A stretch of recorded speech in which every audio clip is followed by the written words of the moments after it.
அந்த interlocking system அப்படின்னா என்னன்னா, ஒரு ட்ரெயின் வந்துட்டு இருக்குன்னா 1 கிலோமீட்டருக்கு முன்னாடியே அந்த லோகோ பைலட்டுக்கு எப்படி தெரியும் கேட் அங்க வந்து க்ளோஸ்ல இருக்கா ஓப்பன்ல இருக்கா அப்படின்னு. அதை தெரிஞ்சுக்கிறதுக்காக தான் இந்த இன்டர்லாக்கிங் சிஸ்டம் வந்து யூஸ் பண்றாங்க.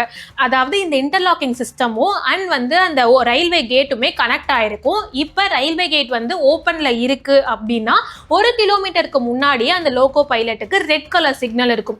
இதுவே க்ளோஸ்ல இருக்கு அப்படின்னா கிரீன் சிக்னல் இருக்கும். சோ 1 கிலோமீட்டருக்கு முன்னாடியே அந்த லோகோ பைலட்டுக்கு தெரிஞ்சிடும் அந்த கேட் ஓப்பன்ல இருக்கா க்ளோஸ்ல இருக்கா அப்படின்னு.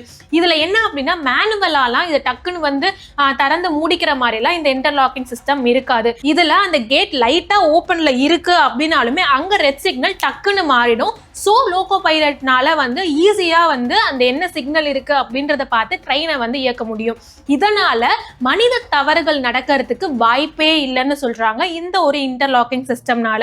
ஆனா இந்த ஒரு சிஸ்டம் இப்ப விபத்து நடந்த இடத்துல இல்ல.